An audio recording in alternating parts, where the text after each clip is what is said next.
Hello and welcome to the 2025 School Block Challenge exhibition. We're so excited to see all of the creativity from these students from across the country as part of this annual contest. School Block Challenge is sponsored by Moda Fabrics. They provide the 3 challenge fabrics students need to include in their quilt blocks, and the exhibit is also co-sponsored by Dippin' Dots. This year we had 31 states represented in the contest, 320 entries, which are all part of the exhibition, and 359 students who worked to create these amazing pieces. We exhibit their work by grade category, so we have K through 4, 5th through 8th, and 9th through 12, some of which those blocks are behind me here today. And we really love to see this challenge because we're encouraging and inspiring both creativity, art, math, as well as quilting and those fiber art, those sewing skills to all these youth across the nation. It's a great way that we as the National Quilt Museum are able to spread out beyond just our doors here in Paducah, but also a way to encourage and teach and introduce maybe this art form to a brand new generation. Those kids who come back year after year continue to grow in their skills, and certainly programs like the School Block Challenge and all of our wonderful education programs and exhibitions are really supported by all of our friends, by all of our sponsors of the museum, and we couldn't do all these great things without your support. So we thank you for that and for your continued support of quilting, your continued love of art, and inspiring the next generation in our exhibitions and programs, and we hope that you continue to look forward to seeing what comes next here at the Quilt Museum. With School Block Challenge, it's always exciting since the fabrics provided by Moda are the theme. The kids get to create whatever they like in their blocks. So we get all sorts of ideas and imaginings from the students, whether it's something related to a book that they're reading in school or at home, whether it's something about their family, something personal to them. Maybe it's the animals and the pets that they love. Certainly we see a lot of animals in these blocks from year to year. But we also, every year, sometimes you get a few things that kind of stand out from one grade to the next or different areas of the country that all kind of come together. And we love to see what that is each year, kind of what maybe speaks to these kids in this moment and what shines through in their blocks. This year we had a lot of 3-dimensional type of pieces, adding stuff work to their designs, making 3D elements to stitch onto their quilts. And we also see a lot of mixing of machine stitching and hand stitching. Of course, they have to add some sort of stitching into their blocks. I have a couple blocks to show you up close, just to kind of show what some of these things look like and how these students really put an element of creativity as well as fun into their designs. This first one comes from Caitlin out of Texas. She's one of our K through 4 students.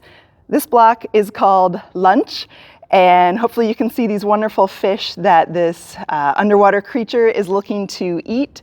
She's got these wonderful zigzag appliques to make the little jellyfish details, and just the fun of having both the title of Lunch and kind of that design go together really tells its story all on its own for this block. So Caitlin, wonderful job combining that idea and that humor into your design.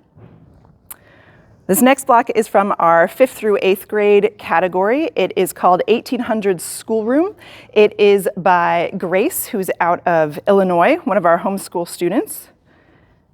So she's utilized these fabrics to make this interesting schoolroom scene, this kind of one-room schoolhouse from history in there, maybe inspired by something she's learning about or reading in school.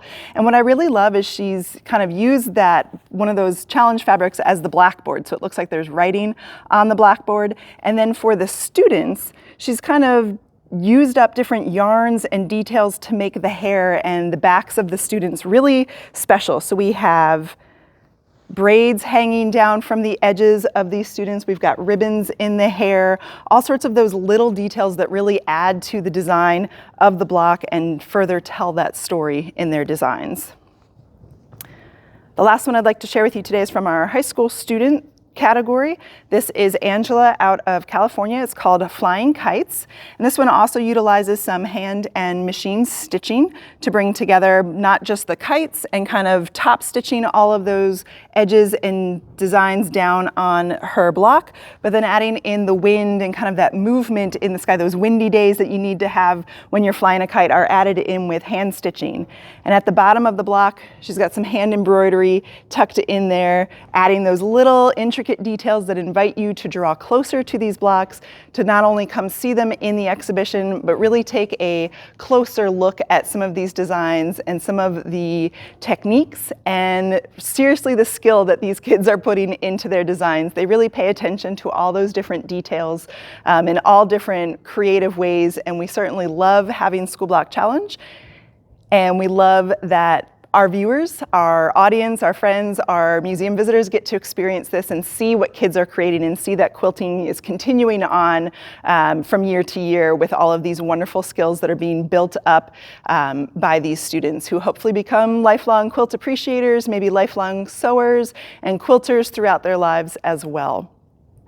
If you or someone you know might be interested in School Block Challenge, then you can always visit our website, quiltmuseum.org, and check out the upcoming information, check out all of the blocks, all of the winners from this past year.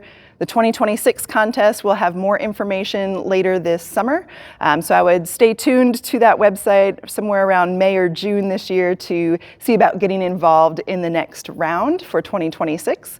And certainly if you'd like to support School Block Challenge, if you'd like to support any of our educational programs here at the museum to help us continue doing what we do, spreading a love of quilting and educating those in the art of quilting, then you can always make a one-time donation, or you can become a friend and support the museum on an annual basis through our website, quiltmuseum.org/support. Thanks.